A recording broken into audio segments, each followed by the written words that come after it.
নমস্কার বন্ধুরা, আমার চ্যানেলে তোমাদের সবাইকে স্বাগত জানাচ্ছি।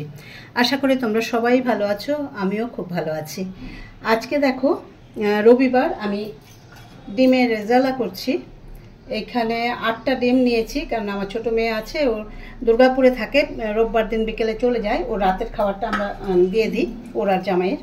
তাই এখানে 8টা ডিম নিয়েছি। আর যেটা হচ্ছে, আজকে আমার এই গ্যাসটাই একদম নবটা একেবারে ভেঙে গেছিল। তাই আমি আজকে চিকেনটা, ওকে কথা দিয়েছিলাম আমি চিকেন রেজালা করে খাওয়াবো, সেটা করতে পারিনি। আজকে আমি ডিমের রেজালা করে ওকে খাওয়াচ্ছি। চলো কিভাবে আমি করছি দেখাচ্ছি।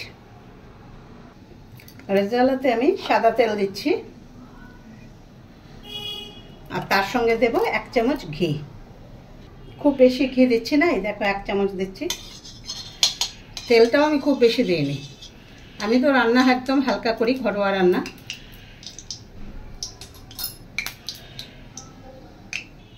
দেখো গরম হয়ে গেছে। আমি প্রথমে এই দেখো শুকনো লঙ্কা দিয়ে নিচ্ছি, ছিঁড়ে দিয়েছি। আমার এটা কিন্তু কাশ্মীরি লঙ্কা। ভালো করে ভাজা ভাজা হলে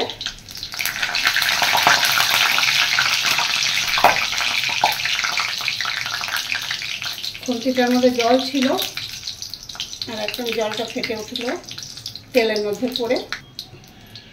এবারে দেখো এখানে 4টে এলাচ আর লবঙ্গ নিয়েছি 3টে, আর দারচিনি নিয়েছি।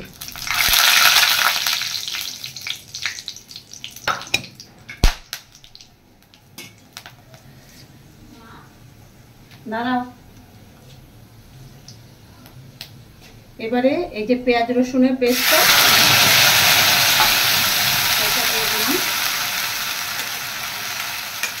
তেলটা এতটাই গরম হয়েছে যে একটা মারাত্মক অবস্থা আছে।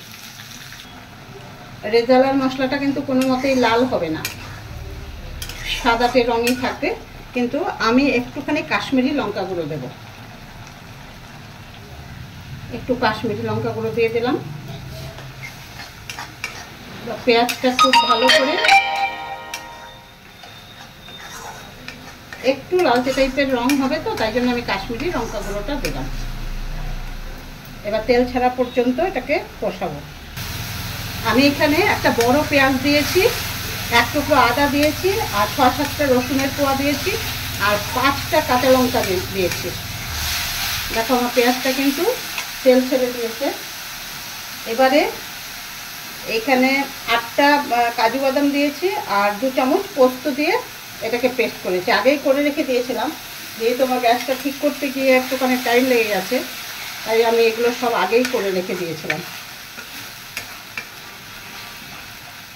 এবারে এটা সুন্দর করে এর সঙ্গে কষাবো। বাটিটা ধুয়ে একটু জল দিয়ে দিলাম।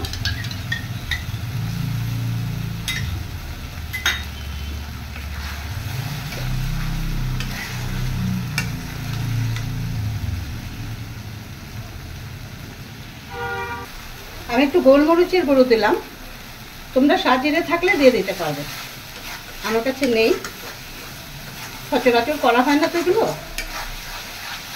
তাই যখন করি মোটামুটি সব রেডি করে নিয়ে তারপর।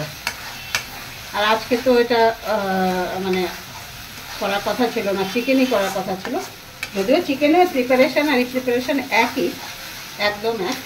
দেখো তেলটা কত সুন্দর বেরিয়ে গেছে। এবার আমি টক দই ফেটিয়ে রেখেছিলাম মিক্সিতে, তাড়াতাড়ি হওয়ার জন্য সবই আমি আজকে করে রেখেছি, অনেকটা বেলা হয়ে গেছে। এবার টক দইটা কমিয়ে, আঁচটা কিন্তু কমিয়ে দিতে হবে, না হলে কিন্তু দইটা ফেটে যাবে, ফেটে গেলে দেখতেও ভালো লাগবে না। এর মধ্যেই নুন দিয়ে দিলাম, আর একটু চিনি দেবো, মিষ্টি মিষ্টি হবে।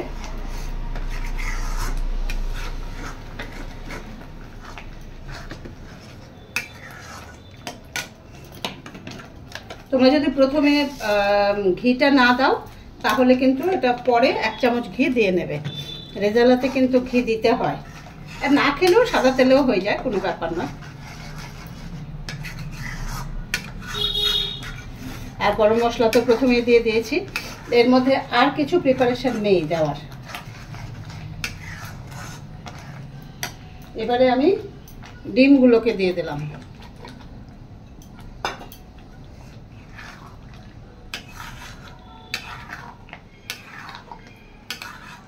মশলা সুন্দর কষানো হয়ে গেছে। আমি গ্যাসটা বাড়িয়ে দিলাম, দিয়ে অল্প করে, আমি কিন্তু রুম টেম্পারেচারেরই জল দিয়েছি, গরম জল দিতে পারো তোমরা। এবারে আমি এটা ঢেকে দেব। এই প্রিপারেশন কিন্তু আমার এটা হয়ে গেছে, আর কিছু এর মধ্যে দেওয়ার নেই। এবার ফুটে উঠলে ভালো করে আমি এটা সার্ভ করব। একটু কমিয়ে দিলাম গ্যাসটা।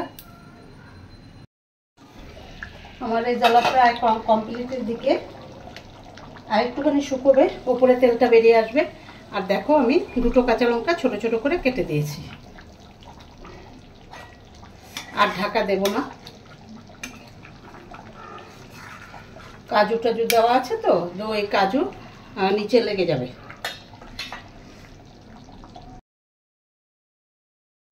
দেখো বন্ধুরা, আমার এগ রেজালা একেবারেই রেডি। ভিডিওটা যদি ভালো লেগে থাকে আমার ইউটিউব চ্যানেল পাহাড় কন্যা, সুন্দর করে একটুখানি লাইক, কমেন্টস আর সাবস্ক্রাইব করে দিও। সবাই ভালো থেকো। আর এটা তো সব কিছুর সঙ্গে তোমরা খেতে পারবে, একদম রুটি, নান, পরোটা সব কিছুর সঙ্গে খেতে পারবে। টাটা।